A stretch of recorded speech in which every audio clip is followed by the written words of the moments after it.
The first time they spoke to us, they didn't ask. They demanded. It came through every channel, TVs, phones, satellites. One voice, deep and cold, like metal scraping across ice. The whole world stopped breathing for a second. People dropped what they were doing. Even babies cried less, like they felt the shift in the air. "We are the Varnock Dominion. You belong to us now." That was it. No greetings, no introductions. Just domination, straight out the gate. Most people thought it was a prank. Some thought it was marketing for a movie. But by the time the sky turned purple over New York, no one was laughing. Their ships came fast, like falling stars in reverse. Not dozens, thousands.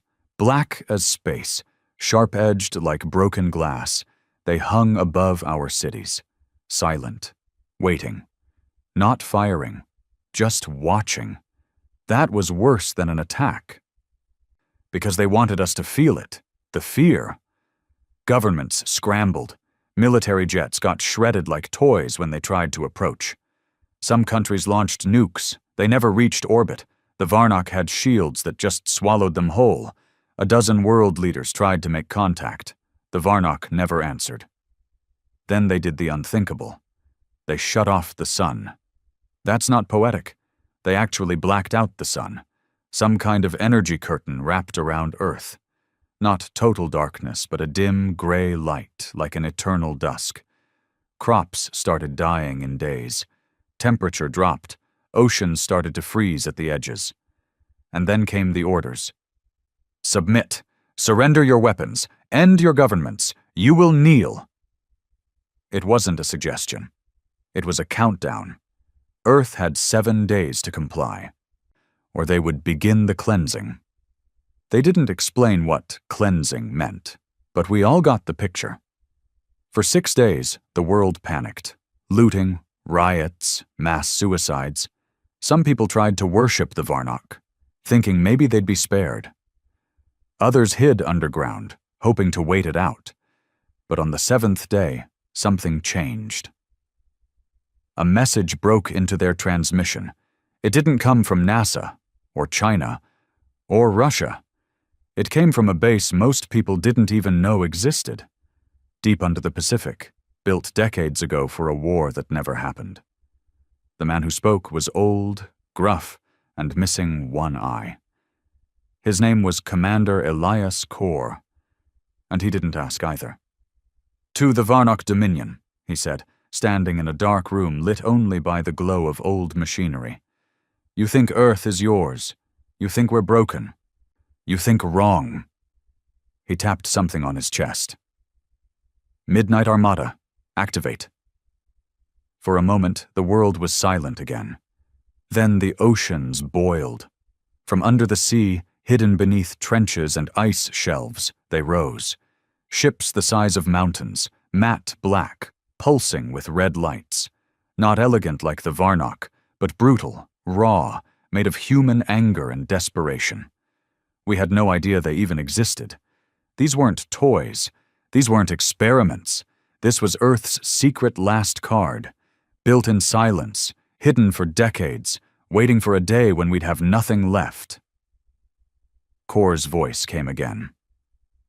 "You wanted Earth to kneel. We stand. You threatened us with darkness. We burn. You came for a quiet conquest. We came to raise hell."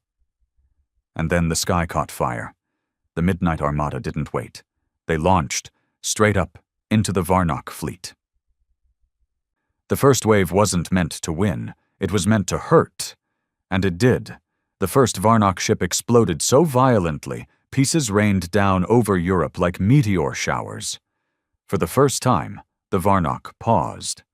They hadn't expected resistance. Not like this. They hadn't expected Earth to fight. They thought they were taking a pet. But we were wolves. And the pack had just woken up. Most people on Earth had never heard of Project Midnight. Not even presidents. It was older than most governments, passed down through shadows from one war to the next. It started as a panic plan during the Cold War, if aliens ever came. Just a whisper back then, a conspiracy theory, a science fiction fantasy. But somewhere, in the cracks between paranoia and preparation, it became real. Deep beneath the Pacific Ocean, scattered across the Mariana Trench, the Antarctic shelf, and the ruins of long-dead naval stations, the pieces were assembled.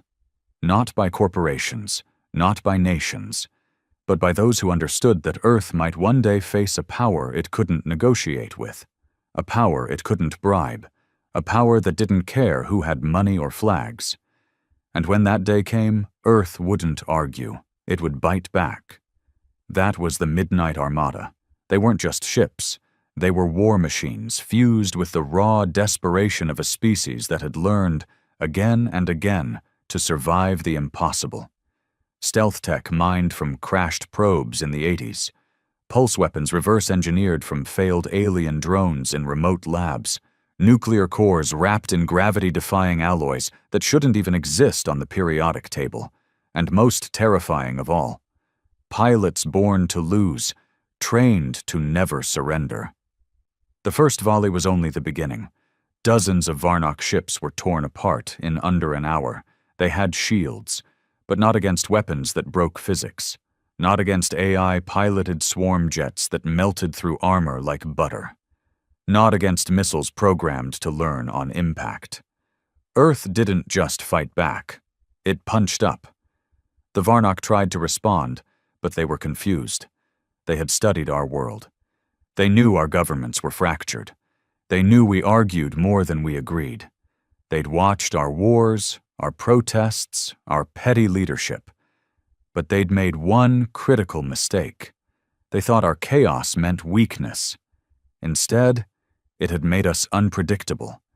Above Earth, space became a firestorm. Entire cities watched from rooftops and cracked TV screens as stars blinked out.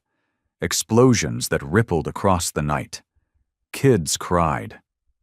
Old veterans saluted. Prisoners and priests dropped to their knees for different reasons. And deep in orbit, Elias Kor gritted his teeth in the command deck of the Nox Revenant, flagship of the Armada.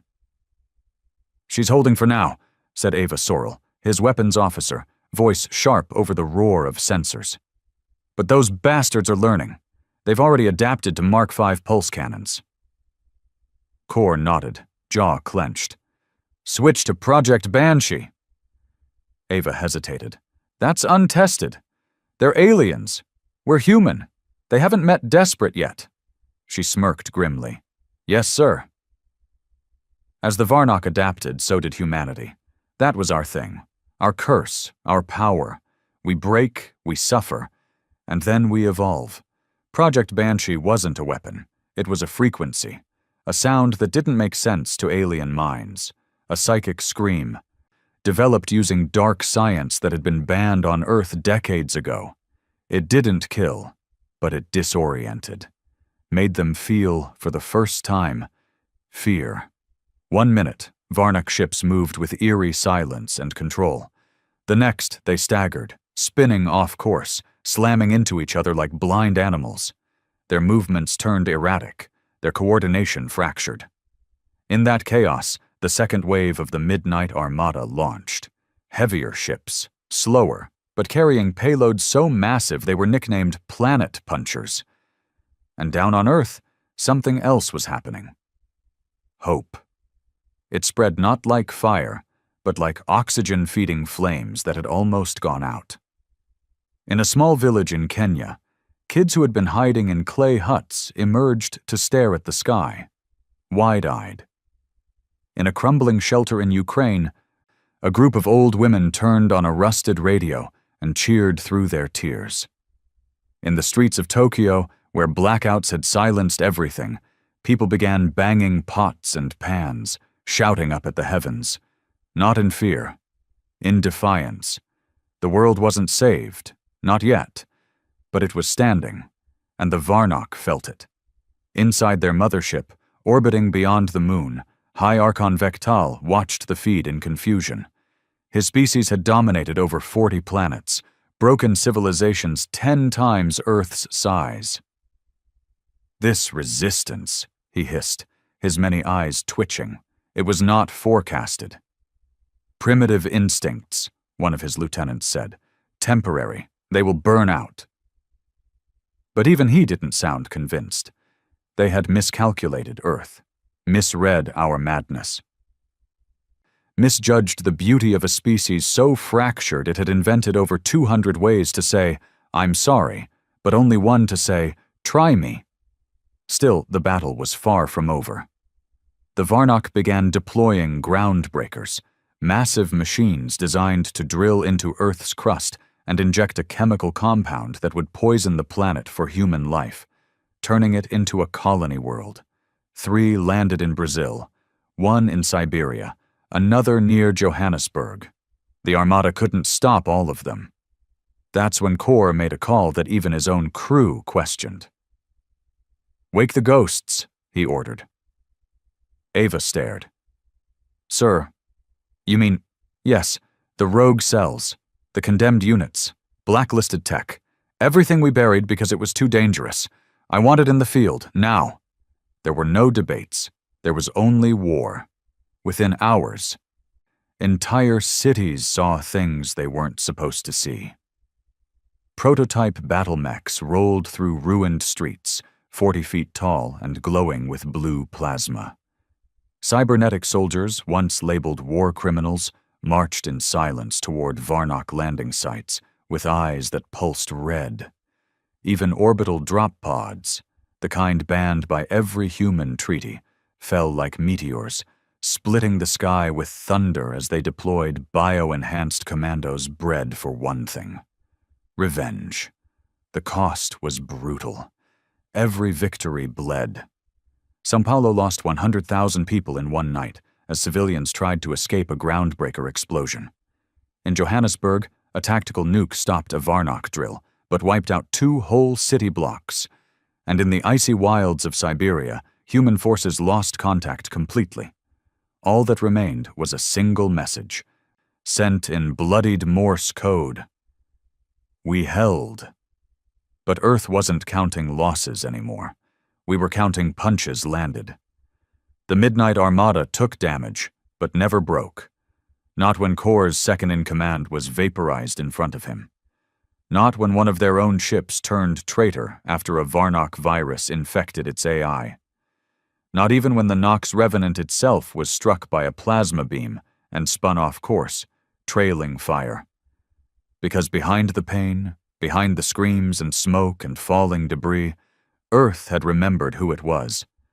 A planet forged in struggle, a people built on rebellion, and we were just getting started. Back on the Revenant, Kor, wounded and barely conscious, was strapped into a neural interface now. The only way to keep the ship fighting was to become it. Every move hurt, every command risked frying his brain, but he didn't stop. Not until he heard the signal. It came through on an old emergency band. Analog, not digital, a frequency no Varnock tech could block. It was a whisper. One word. Unity. And suddenly, all across Earth, something extraordinary happened. For the first time in human history, every military, every faction, every militia, every resistance group synced. China shared satellite intel with NATO. Russia dropped supplies to American troops. African coalitions opened their airspace to European drones. Rogue hacker groups gave access to Varnock code they'd stolen days ago. The world had stopped being separate nations. Now, we were one species, and the message we sent was simple. You wanted a war? You got one. The Midnight Armada began to swell, now joined by refitted civilian freighters, retrofitted space shuttles, and even private space ventures that turned cargo rockets into weapon platforms. Humans with no training launched themselves into orbit, dragging scrap cannons and magnetic harpoons, laughing like lunatics, ready to die just to make the enemy bleed. And they did. The Varnock lost their second command ship near Mars when a rogue colony of miners slingshotted a 50-ton asteroid straight into its path.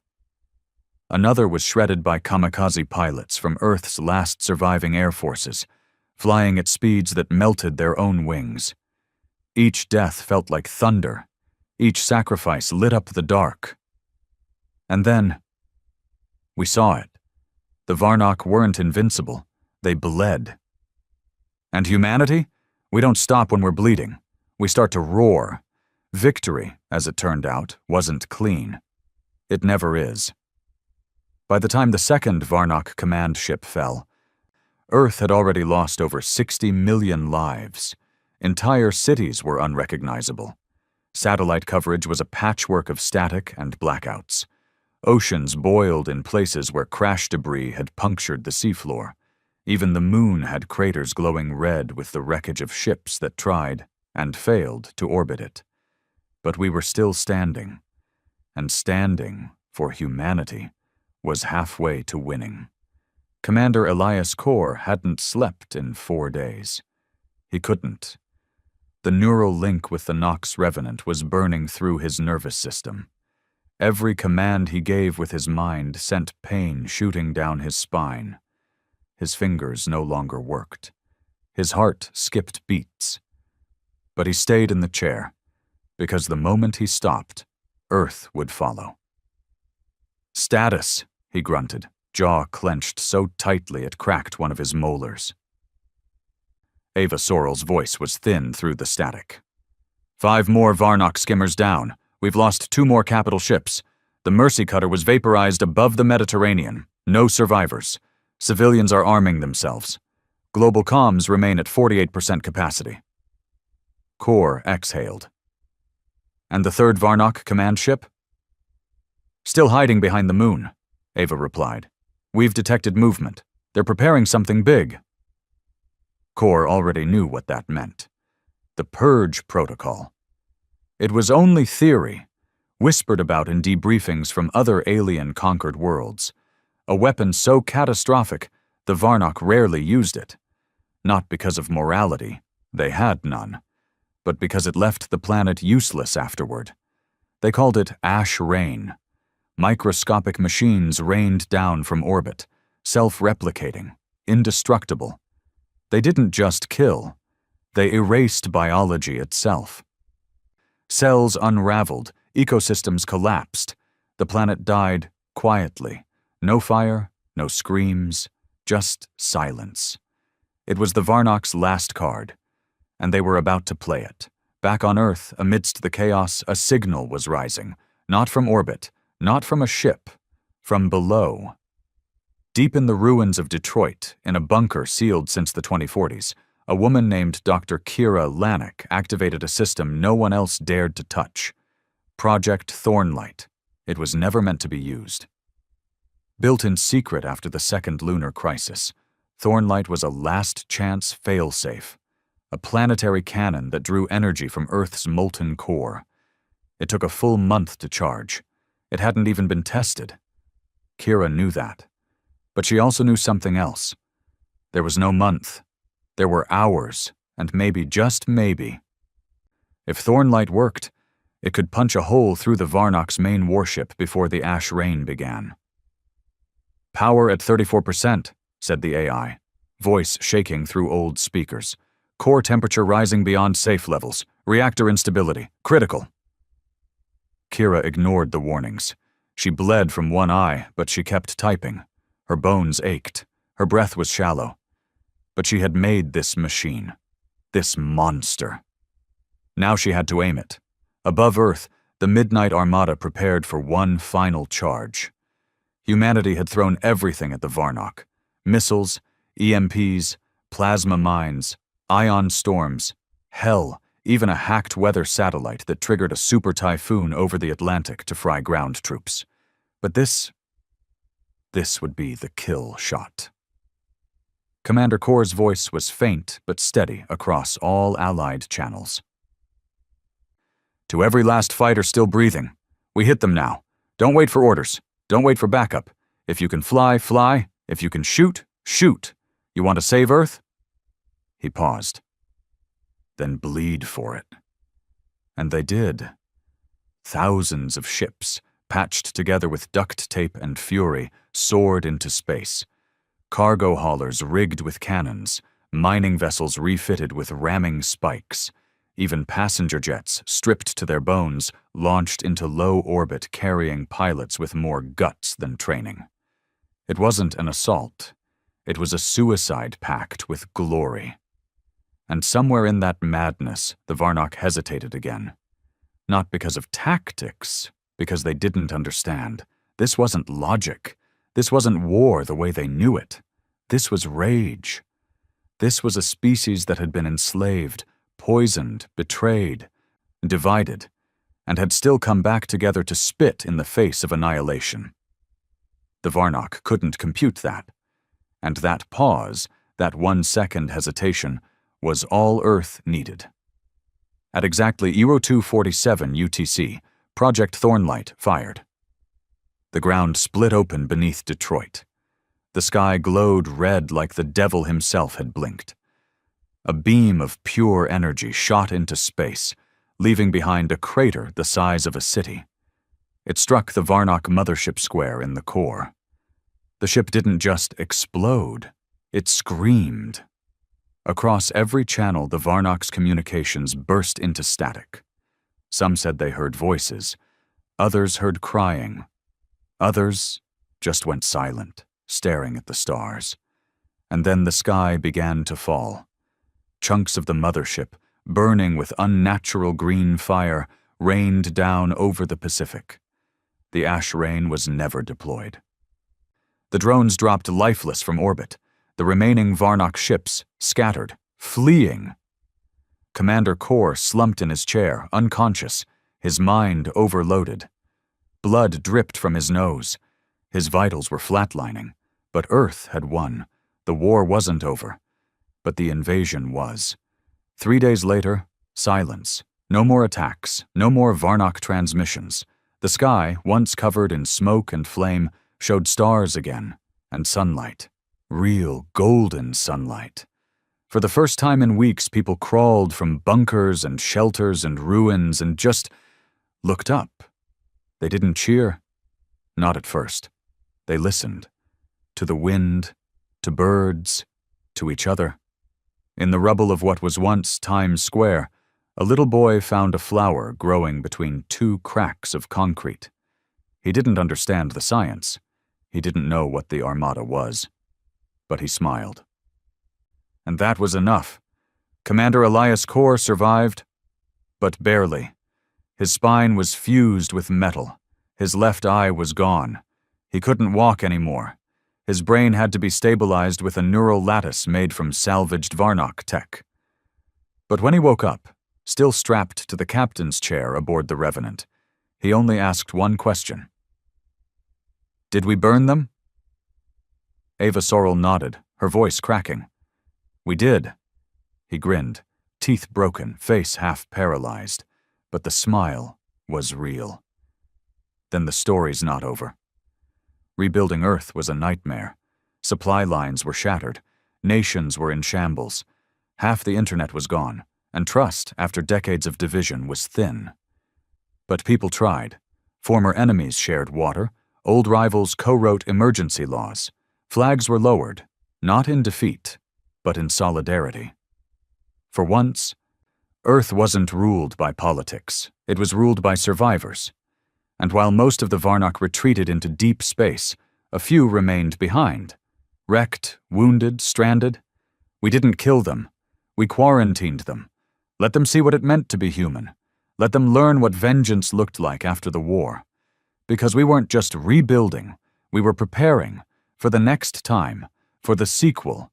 In a hidden station on Mars, engineers began working on the next generation warship, codenamed Solar Fang. On the Moon, soldiers trained in new zero-G environments, their uniforms stitched with the symbol of a burning planet wrapped in chains and breaking them. And back on Earth, in a quiet hospital far from the noise, Commander Kor stared out a window, his body broken but his eyes alive. A nurse entered. She offered a weak smile. "They're calling it the War of Flame and Silence. Memorials are being built. Kids are learning your name." He didn't look away from the sky. "They'll need to forget it soon. he said. Why? She asked. Kor blinked. Because remembering it means peace. He looked back at her, eyes cold and clear. And peace never lasts. Thus ended the first chapter of humanity's greatest defiance. They came to make Earth bow. We made them burn. The world didn't heal. Not really. Victory had come like a thunderclap. Loud, violent, and final. But what it left behind was silence. And scars. The sky was clear again, yes. The ash had stopped falling. The wreckage of the Varnock fleet slowly drifted into Earth's atmosphere, or was pulled into distant gravity wells, burning out like cursed stars. The sun returned to its rightful throne, lighting the broken bones of Earth. But the ground was different now. Cities were still rubble. Governments were mostly shadows. Communication was half static, half prayer. The Midnight Armada, Earth's saviors, had been torn apart by their own sacrifice. Barely 1/3 of the original ships remained, and most of them were limping through orbit on backup systems and jury-rigged hope.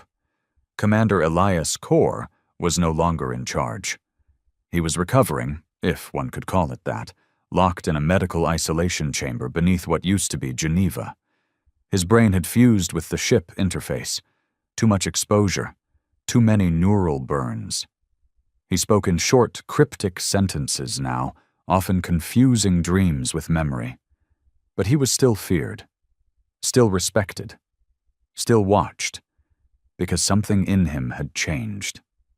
Something cold. Something aware. And people whispered. Maybe he saw something. Maybe when he was inside the network, fighting for the world, he saw more than enemy formations and tactics. Maybe he saw them. 6 months passed. Earth tried to rebuild. In Europe, food was rationed by drones salvaged from ruined tech firms. In North America, warlords who had risen during the invasion were slowly being hunted down by joint peacekeeping units. Asia rebuilt faster, their underground bunkers and logistics systems surviving the worst of the orbital strikes. Africa, which had suffered early landings from the Varnock, now became a rallying point. Its people had fought hardest, and they began leading the cleanup with brutal efficiency. But something was wrong. People were going missing. Not many, just a few at first. Scientists, pilots, people who had worked on Project Thornlight. Survivors of direct contact with Varnock tech. In the beginning it was chalked up to post-war trauma, disappearances, suicides. Maybe someone finally cracked under pressure. Then the footage came in. A security drone, stationed at the edge of the Siberian quarantine zone, caught the whole thing. A man walking out of the snow, naked, shivering, eyes glowing faintly blue. He wasn't Varnock. He was human. Dr. Adrian Vesk, biotech engineer, pronounced dead 5 months earlier, buried beneath a Varnock drill site. Yet there he was, alive, and not alone. Behind him came more figures, men and women, some children, survivors, people presumed killed, all walking like they'd been reborn. Blank stares, silent mouths, no emotion, no memory. Just one word they all repeated. Signal. Ava Sorel had taken command of what remained of the Nox Revenant. It no longer flew. It hung in Earth's upper orbit like a broken fang. But it was still armed, still dangerous. And Ava? She was no longer just a weapons officer. She was the last war captain Earth trusted. When she saw the footage, she didn't wait. She called a meeting of the remaining Midnight Armada Council. 13 people. That's all Earth had left at the top. Pilots, engineers, tacticians, former rebels. One ex-criminal who had commandeered a mining rig and used it to take down 2 Varnock war cruisers by himself. They sat in a ruined orbital station orbiting the South Pole, oxygen masks hanging from the ceiling, backup lights flickering. "What do we know?" Ava asked. One of the analysts leaned forward. "The ones returning. They've been altered. Not physically, genetically. Brain scans show new neural pathways. Something grew inside their minds, patterns we don't recognize. Varnock Tech? Someone asked. No, the analyst replied. Something older. Silence followed. Then the criminal spoke. Flint, grizzled, missing 3 fingers, voice like gravel. I saw one. Thought it was a ghost. My brother died in the São Paulo strike. Saw him 2 nights ago, just standing on a ridge, staring at the sky. No one laughed. No one doubted. The Varnock had been defeated. But they hadn't come alone. And they hadn't come first. Commander Kor awoke that same night. He screamed a name no one understood. Sareth Nol. And then he began to write, not with words, with symbols. Dozens of them, scratched into the walls of his chamber with his own nails. Spirals, eyes, stars within stars, languages that didn't exist in any known human lexicon. But the AI that monitored his vitals caught something strange. Some of those symbols matched patterns embedded deep in Varnock data cores. Patterns they didn't understand either, which meant only one thing. The Varnock were running. They hadn't come to conquer. They'd come to hide. Ava flew down to the ruins of Detroit 2 days later. Project Thornlight had been shut down, sealed under 50 meters of steel. The energy it had drawn from Earth's core had caused minor quakes across the continent. The scientists who had worked on it were mostly dead. Except one, Dr. Kira Lanik. She was still alive, but changed. She lived in the shell of a war hospital, surrounded by broken screens and disconnected wires. Her hair had turned white. Her eyes barely blinked. But when Ava entered, Kira looked up. "You saw them too," she whispered. Ava sat. "Who?" Kira smiled without warmth. "The ones behind the Varnock. The ones in the signal. They weren't coming for Earth. They were fleeing. They came to use us as a wall. A last stand." Ava leaned forward. "Who were they running from?" Kira didn't speak at first, just reached into a rusted drawer and pulled out a small device, half-burnt, buzzing faintly. "Varnock black box," she said. "Recovered from the debris over the Pacific. Decoded it myself." She placed it on the table and pressed play, at first only static. Then a voice, crackling, alien, desperate. Varnock language translated into a rough approximation. "The darkness has reached the outer swarm. The harbinger awakens. Earth must fall first. Earth is the last spark. It must go dark, or they will see." The harbinger. No one knew what it meant. But Ava suddenly understood the Varnock's silence, their violence, their cruelty. They weren't conquerors. They were covering a light. Ours. In the shadows of the cratered moon, something began to stir. An object buried for thousands of years beneath the dust. Older than any Varnock ship, older than humanity. A monolith pulsing faintly, reactivated by the neural screams of the battle, awakened by the Thornlight blast. It sent out a single pulse, across space, across time, and something heard it. On Earth, the signs came fast. Children born after the war began drawing spirals in their sleep. Entire flocks of birds began flying in circles over cities that had been Varnock targets. The oceans began to hum at night, frequencies so low they made tectonic plates vibrate. People called it aftershock. But the Midnight Armada knew better. This was Stage 2. Ava stood on the shattered bridge of the Nox Revenant, watching Earth below, surrounded by screens flashing red. Reports of missing bodies, glowing lakes, entire forests blooming overnight with plants no one recognized. She opened a channel to the surviving captains. "All of you know what this means." No one replied. She continued. "The Varnock weren't our apocalypse. They were the fuse. Something's coming, something worse, and it sees us now, knows we survived." A long pause. Then Flint's voice broke through, ragged but firm. "So what do we do, Captain?" Ava's eyes burned with tears she refused to let fall. "We light the skies again." She stepped forward and gave the command. "Rebuild the Armada." The Midnight Armada was never meant to fly again. After the Varnock invasion, most of its ships had been gutted. Some burned in orbit, others used as scrap to rebuild city grids. Humanity had thrown everything into that first battle, like a gambler betting on one last desperate hand. But Captain Ava Sorrell gave the order anyway. "Rebuild the Armada." Not because Earth was ready, it wasn't, but because the signs were multiplying. Too many omens, too many strange phenomena they couldn't explain. The Harbinger, whatever it was coming. And Earth couldn't afford to be caught unarmed again. The first thing they needed was ships. That meant pulling wrecks out of oceans, hauling scorched hulls from deserts, refitting museum pieces from the old space age.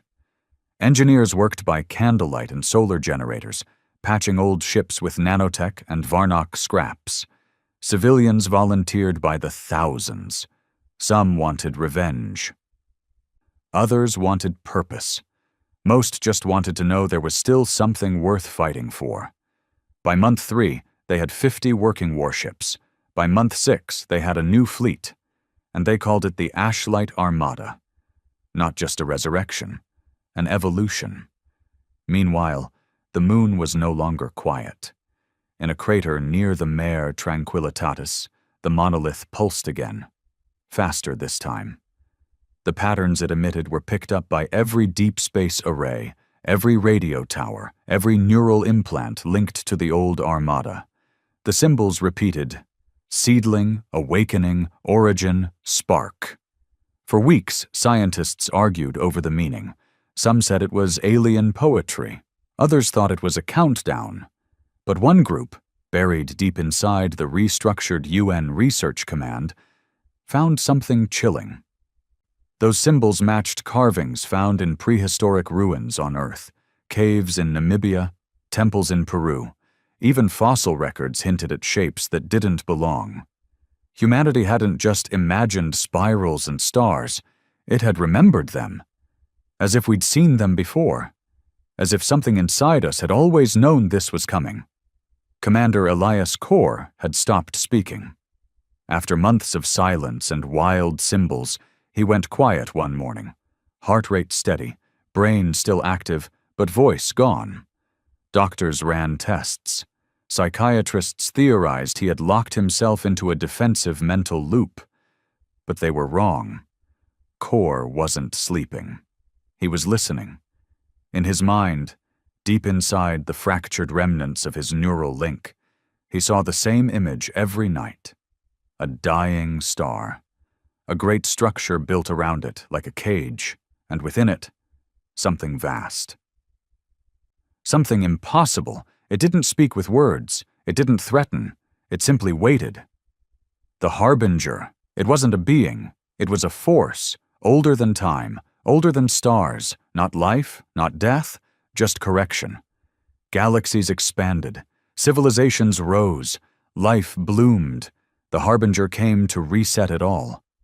Earth had been a spark, a flare of rebellion so bright that it pierced the silence between systems.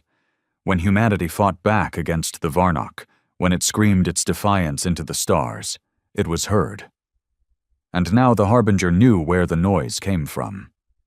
In a remote Arctic observatory, a group of young astronomers picked up a dark signature.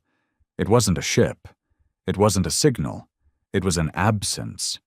A place where light stopped. A cold void slowly approaching the edge of the solar system. Invisible to most tech. Undetectable by standard means. But the Ashlight Armada saw it, and it was massive, thousands of kilometers wide, shaped like a black flower, each petal unfolding slowly, rhythmically. They called it the Bloom, and it was headed straight for Earth. Flint, now a captain in the reformed Armada, stood with Ava in the war room above the stratosphere, looking down at Earth. He lit a cigarette, hands scarred and calloused. "You still think we can win?" Ava didn't answer immediately. "Didn't think we could last time," she said finally. Flint chuckled. "Fair." They looked over the latest telemetry. The bloom was 30 days out, maybe less. Its gravity well was already tugging on distant asteroids. Satellites had started drifting out of orbit. Migratory birds were flying in circles. Whales beached themselves in places they shouldn't have been. Earth was sensing it, like an animal before a storm. In Brazil, a teenager named Mei Li began having dreams. She wasn't anyone special. 16. Lived in a refugee tent city built after the orbital fires. Lost her mother in the São Paulo quake. Father was missing. But Mei Li dreamed in colors that didn't exist, and she spoke words in her sleep that no human had ever taught her. Scientists found her after she started carving symbols into the dirt that matched the monolith's patterns. She didn't remember doing it, didn't even know how she knew the language, but when they showed her a satellite image of the bloom, she didn't scream. She whispered, "It's not the end. It's the answer." Ava flew to see her. She sat in a small tent with Mei Li, surrounded by nervous researchers and armed guards. No one knew what to expect. "Why are you drawing those shapes?" Ava asked gently. Mei Li looked down. Her fingers were smudged with charcoal. "They told me to." "Who?" Mei Li's eyes were distant, far older than a teenager's. "The ones that left." "Left what?" Mei Li stared up at the sky. "This place, this experiment." Ava frowned. "You think Earth was an experiment?" "I don't think," Mei Li said softly. "I remember." She wasn't the only one. Across the globe, hundreds, then thousands, began experiencing awakening events. People who had never met spoke the same phrases, drew the same symbols, saw the same visions. A seed inside humanity was sprouting, something planted long ago, and the harbinger was coming to burn it before it bloomed. Inside the monolith on the moon, an ancient AI began to stir. Its voice was damaged, fragmented. But it reached out to Earth's systems in pulses, activating relics buried deep beneath the crust. Satellite arrays turned toward deep space. Abandoned research labs powered up. Even sunken data centers beneath the Indian Ocean blinked to life. One phrase repeated, "Origin code accepted. Last flame detected. Prepare the archive." It wasn't a defense system. It was a message in a bottle, and Earth was the bottle. The Ashlight Armada prepared for launch. 30 days, that's all they had. 30 days to turn scrap into steel, chaos into strategy. Humanity's last war wasn't about territory or survival. It was about truth. The Varnock were gone. But in their wake, they had left behind a signal, a flare that revealed Earth's true nature, a forgotten outpost, a failed seedbed, or perhaps a spark that wasn't meant to exist, but did anyway. Ava stood before her captains. Her eyes were red, her voice calm. "This enemy isn't here for conquest.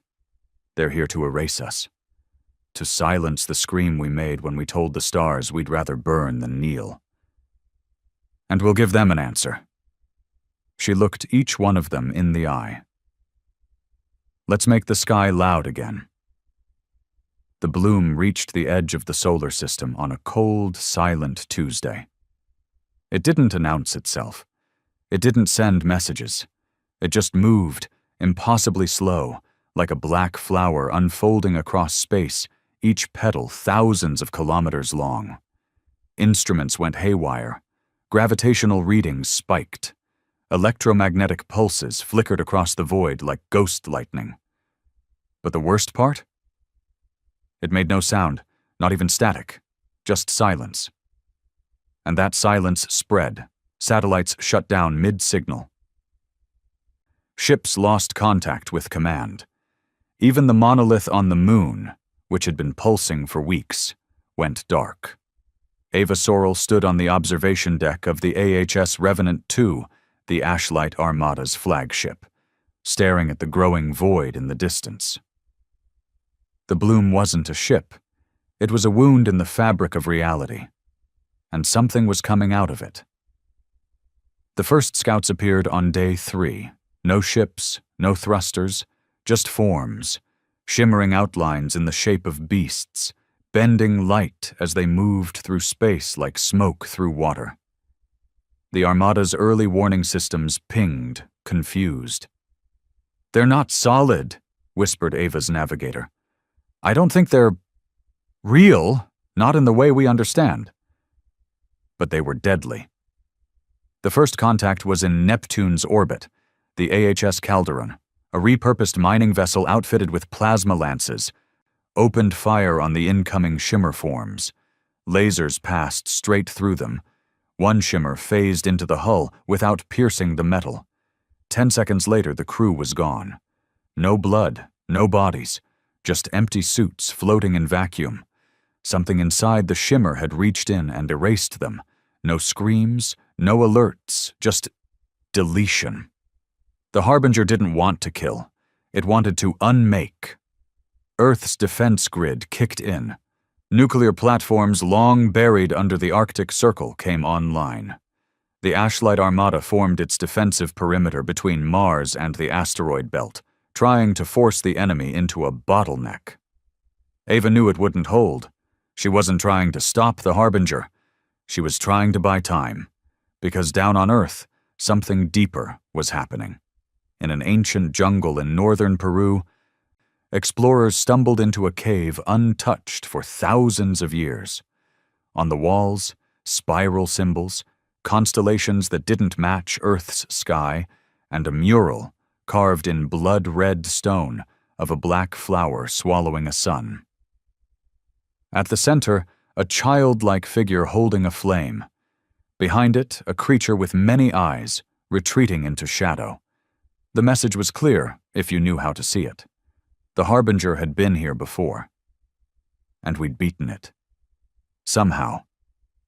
In Geneva, inside a bunker beneath what used to be the World Science Assembly, a team of hybrid researchers worked to decrypt the moon monolith's final data burst. What they found rewrote everything. Earth hadn't been seeded by accident. Humanity was an archive, a last-ditch fail-safe from a lost civilization older than the Varnock, older than the stars themselves, a species wiped out by the Harbinger in another age. They had encoded fragments of themselves into DNA, hidden blueprints in our minds, left breadcrumbs in our myths. Humans weren't just life. We were memory, carriers of something precious, something the Harbinger couldn't erase, not unless it destroyed every last one of us. And now that it knew we were still here, it was coming to finish the job. Ava stood in the war room of the Revenant II, surrounded by tactical maps flickering red. "Everything we are," she said to the gathered commanders, "every war we've fought, every loss, every miracle, it wasn't just survival, it was resistance, built into our bones, passed down like a virus." She looked around the room. Flint. Captain Song. Rhea Tulane, the pilot who took down a Varnock dreadnought with her own escape pod. "This isn't about saving Earth anymore. This is about keeping the fire alive." She tapped the screen. "We're not the final battle. We're the warning flare." The Harbinger's first true assault came on day 7. A shimmer storm descended on Mars' orbit, shredding drones and satellites with tendrils of dark energy. The Ashlight Armada scrambled, 50 ships engaging in what would later be known as the orbit burn, a desperate maneuver to slam into the approaching shimmer forms before they reached Earth's defense grid. Ava watched from the bridge as 12 ships sacrificed themselves in the opening minutes. Explosions filled the void. Some shimmer forms broke apart. Most just kept coming. And then, the Thorn Protocol activated. Earth's last hope wasn't in ships or guns. It was in melee. The girl from Brazil. She was no longer dreaming. She was channeling. Through her voice, the monolith spoke. She sat in a chamber in Greenland, wrapped in biosync cables, her eyes white with neural light. "The Harbinger is not a thing," she whispered. "It is a reaction. Life grows too fast. It reaches too far. The universe resets the board." A scientist leaned in. "Can it be stopped?" "No," Mei said. "But it can be slowed." Project Thornlight 2 was brought online. Not a weapon, a signal. Built in the ruins of the old cannon, powered by Earth's core and Varnock fusion cores, it would send a psychic pulse across space, the same frequency that activated the moon's monolith. A call, a reminder that we were still here, that the fire hadn't gone out. But firing it would destroy everything within 500 kilometers. Someone had to stay behind to align the core. Flint volunteered.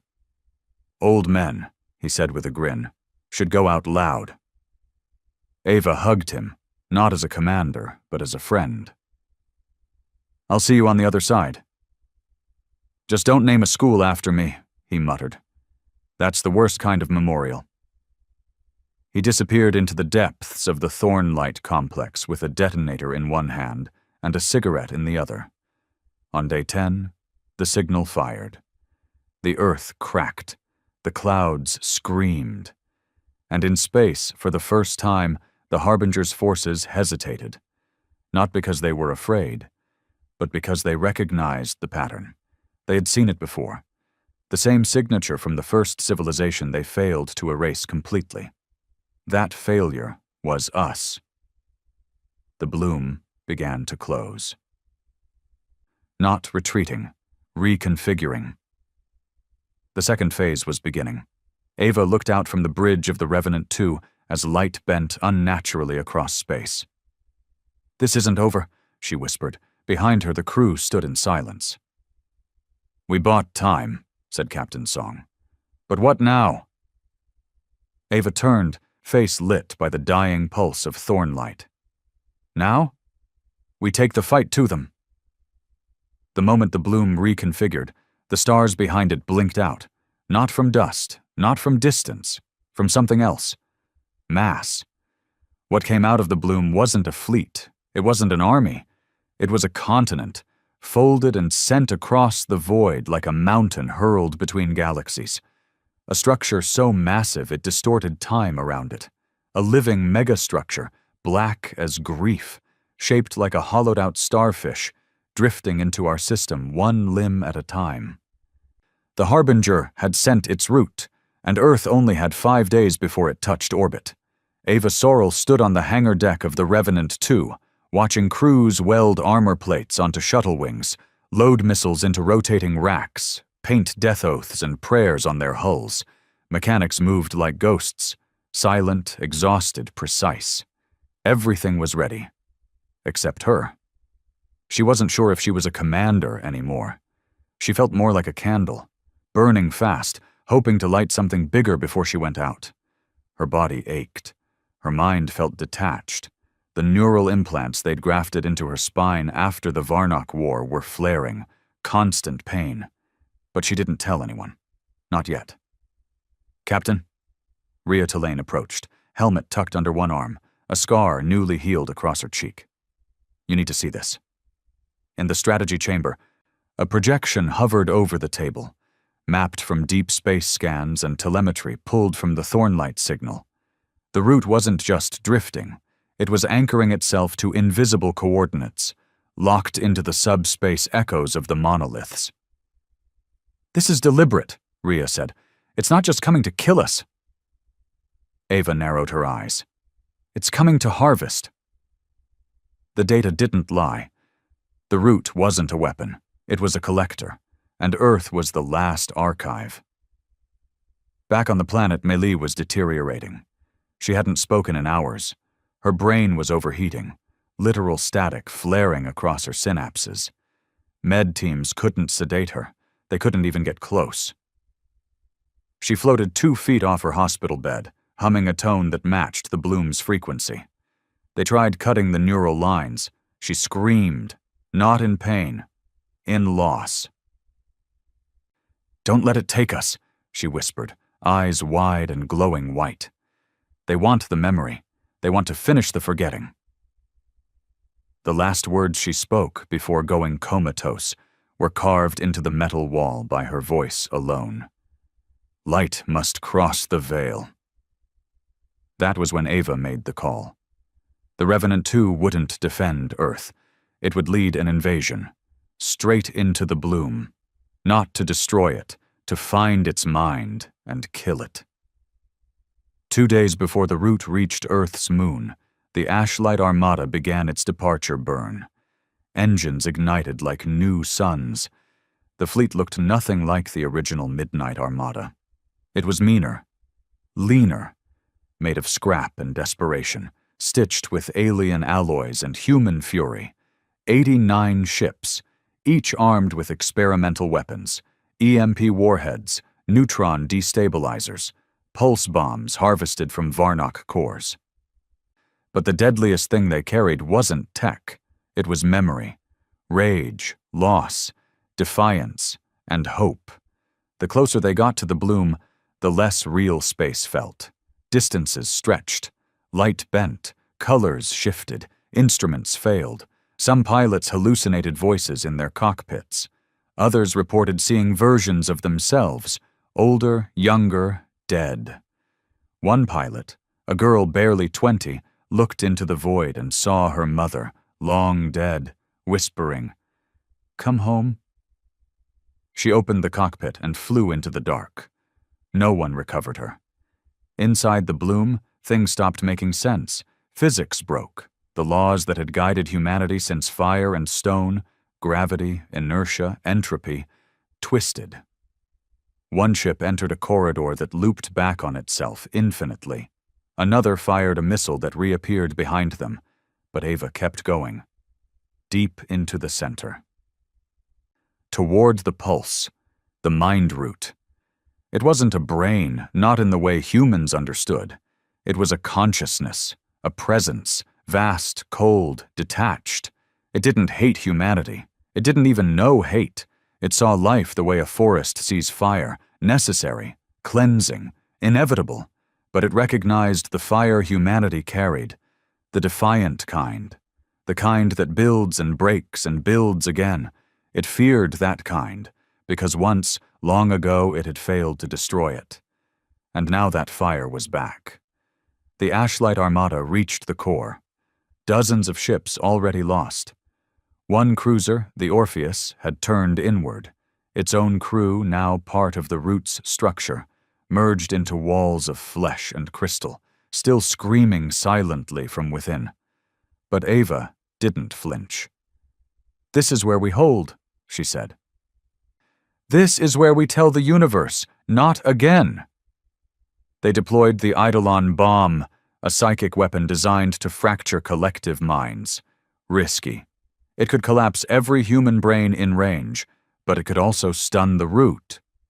Long enough. The countdown began.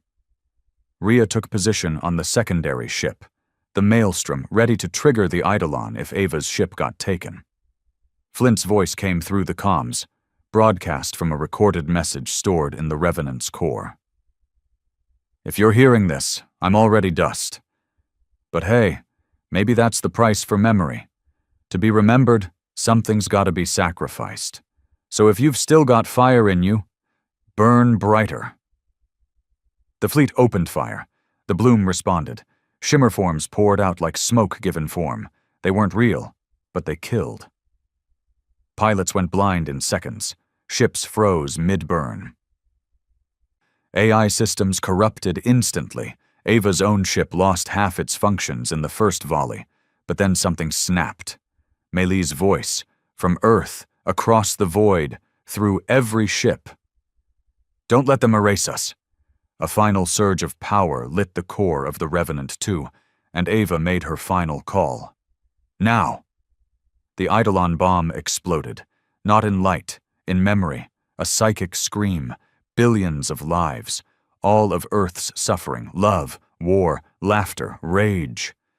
The weight of being human poured into one pulse. It struck the mind root, and it shattered, not physically, emotionally. For a split second, the Harbinger knew what we were, and it hesitated. And that moment was all we needed. Ava's ship collided with the mind root, not with weapons, with herself. The explosion consumed the core. The fire spread backward through the bloom, lighting every corridor, every limb, every cursed petal.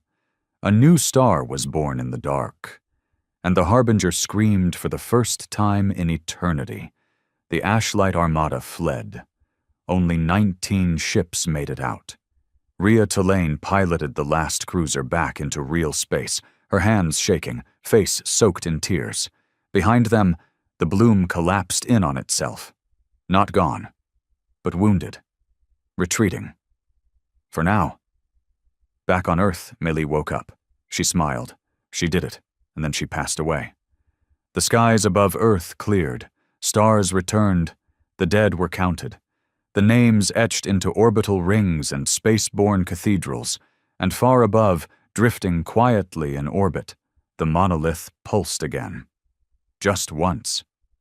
One word. In light. Remember. The war ended in silence. No trumpets, no victory parades, no surrender from the enemy, because the enemy was never truly here. It came like a wave. It receded like one, too. Slow, distant, unbothered. What the Ashlight Armada destroyed was a limb, not a body, a thought, not a god. The bloom collapsed inward, folding like a dying flower, vanishing into itself with a scream that wasn't heard by ears, but by instinct. The mind root had been scarred. Ava Sorrell had carved something into it, not a wound, but a memory. And for the first time in uncountable millennia, the Harbinger remembered fear. It wasn't gone, but it left, and Earth remained. The stars looked the same. That was the strangest part. After all the death, all the screaming and fire and shattered sky, after half the planet was reshaped by orbit burns and bloom storms, you could still look up at night and see familiar constellations. Like nothing happened. But everything had. They held the memorial in low orbit, not in a building, not on land, but aboard a drifting ring constructed from the remains of the Revenant II. No speeches, just names, 38,932 etched into the hull, each glowing when the sun passed over it. At the center, one word, in simple Terran script, Lightborn. The ones who carried the fire. Ava's name was there too. No body, no trace, just a black box with a final command locked in its encrypted core. No one knew what it said. No one wanted to open it. They figured if she came back, she'd tell them herself. Rhea Tulane was promoted to Fleet General. Not because she asked, but because there was no one else left who understood how to command warships across collapsed realities and make it home in one piece. She refused a uniform, kept wearing her pilot jacket, torn at the collar and still stained from bloom blood. She stayed in orbit, didn't return to Earth for months. When she did, it was just for one day. She went to Brazil, to Melie's grave. It was simple. A circle of rocks, untouched by tech, marked by carvings the girl had drawn during her awakenings. Spiral within spiral. At the center, a small plaque. The flame was always meant to be passed. Rhea stood there for hours. Didn't cry, didn't speak, then left. Back in Geneva, the New World Council wasn't made up of politicians. It was made up of witnesses, soldiers, scientists, pilots, survivors from cities that no longer existed, former prisoners, former rebels, a child from Ghana who watched her parents die under the Varnock and still survived. No speeches, no votes, just plans, because Earth would not wait again. It would not be caught sleeping. The monolith on the moon remained active. No longer pulsing warnings, just watching. Some believed it was waiting for the Harbinger to return. Others believed it was waiting for us, to become what we were meant to become. A civilization not defined by how far it reached, but by what it refused to forget. That was the thing. Memory. That's what made humanity dangerous. Not strength, not speed, not even intelligence, but remembrance. The ability to carry pain across generations, to hold stories, to pass grief like torches, to bury our dead not in silence, but in fire. 10 years after the bloom collapsed, Earth launched its first interstellar arc. Not for colonization, for preservation.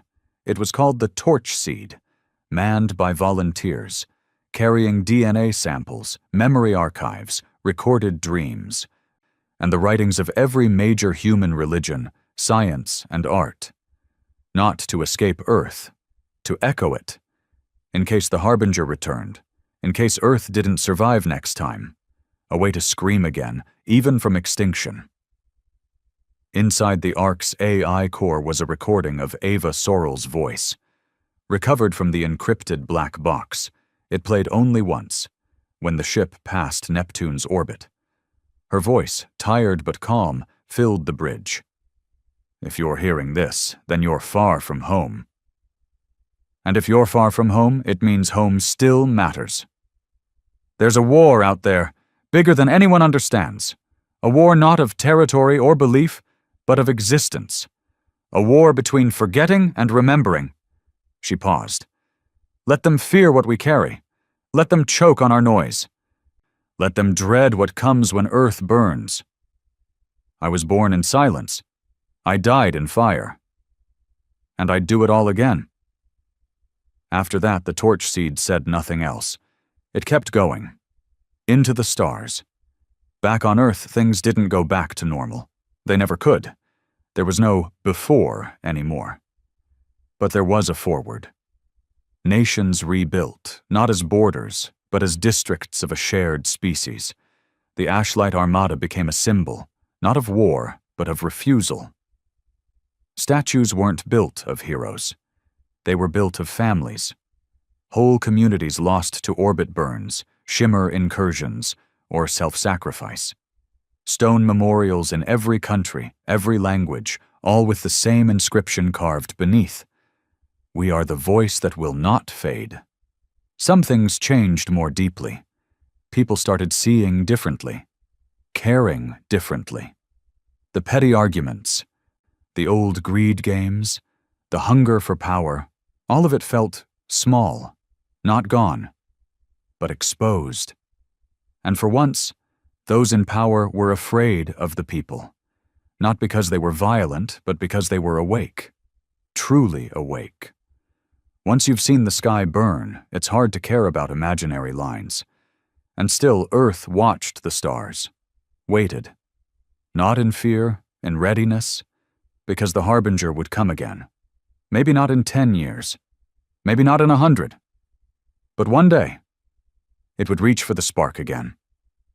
And when it did, we'd burn brighter. Because the truth wasn't just in our weapons, our tech, or even our stories, it was in our bones. We are the echo of civilizations that refused to die quietly. We are the noise in the dark. We are the light-born. So when they come again, when they command Earth to bow, we will rise, we will roar. And we will remind them what it means to fight something that refuses to be erased. Not because it is perfect, but because it remembers.